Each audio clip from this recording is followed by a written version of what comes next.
They come lined up according to their pack rights. Yeah. Well, yeah, there are people that are in control of groups. So I asked, who is in control of this Arab group? And they said, Elbaz. That was his name. I used to use wire recorders and get the dialects and the voices, so someday I'll make a movie showing how people get to be the way they are. That's where I got all these dialects from. I used to make wire recorders. We didn't have tape recorders. It's a wire going by a magnetic head. Anyway, what happened is I called Elbaz. He said, from where your father he came. That means, what's the birthplace of your father? I said, Lebanon. He said, all right. He says, you are Arab? I said, means yes in Arabic. Are you Arab? No. Russian. Russian. So he said, I must crush you. He said, come and saw me. It means come and see me. So I came to see him, and he said to me, you believe the world is round? I said, yes. That means it can't be. Okay? In that country. So he held up his hands like this.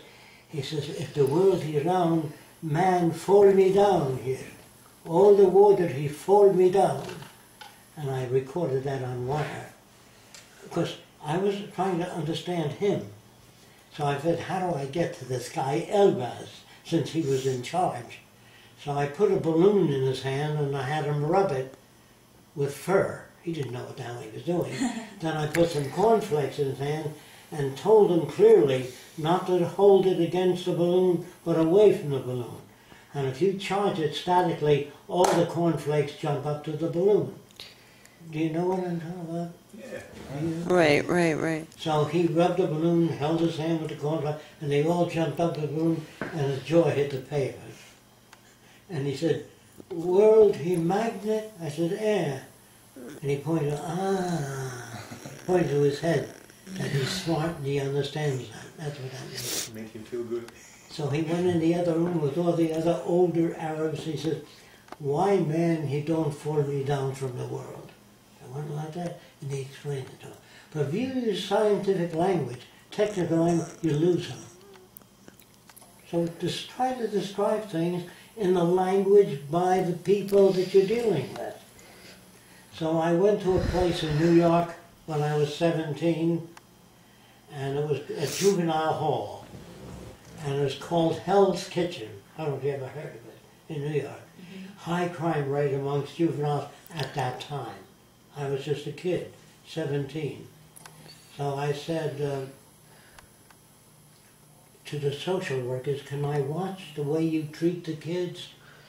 They said, are you a student of psychology? I said, no. Is your dad a psychologist? No. Is he a psychiatrist? No.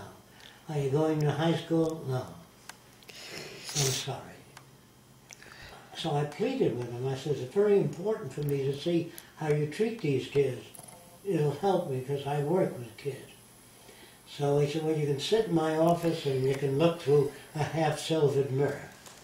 You know what that is? A one-way mirror. So I can see the kids, but they couldn't see me. Can't see you, right. So, I don't know if you know this, but years ago, kids used to make guns out of water pipe, real guns. Did any of you guys know what zip guns are? They're guns kids bought water pipe from plumbing shops, and they made real guns that killed people. They weren't very good, but they killed people with them. Called zip guns. You can look it up on the internet. You may find a reference to it. Because I don't like to pull age rank on you, but I will be 93 in March. So I've seen a lot of crap, and I've grown up into depression. So I also pulled out of school very young because the principal asked me, you know, what I found wrong with the school, and I told him, and he called my mother on the phone, said, you gotta come in now. So she came in weeping. What did he do? He said he didn't do anything. He said, I'm going to buy him books, whatever books he wants, because he doesn't like his school books, and let him read what he wants to read. He's a very unusual guy. And he said, we got no place for Jacque in school. So that went on for a year and a half, and I was beaten by the other school kids. Not that I hurt them in any way, They just didn't like it that I was doing what I wanted to do, and they weren't.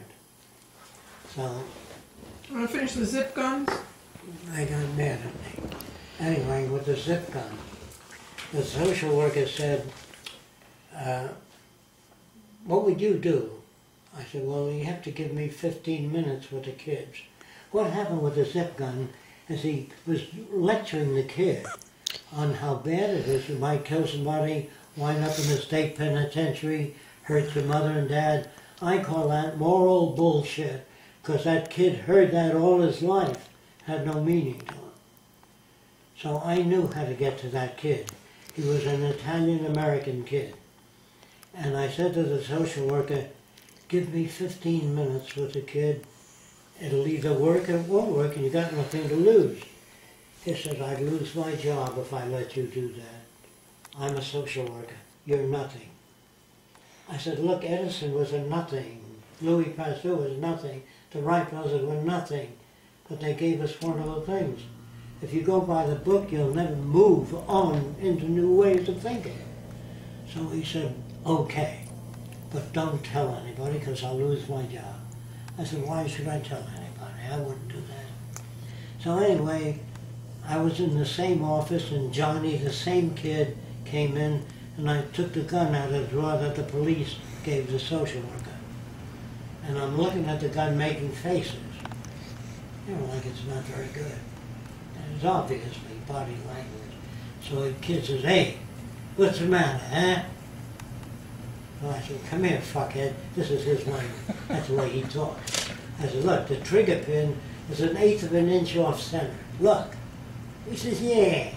So I said, if you put 3 washers on this side, you can move the trigger pin right on center.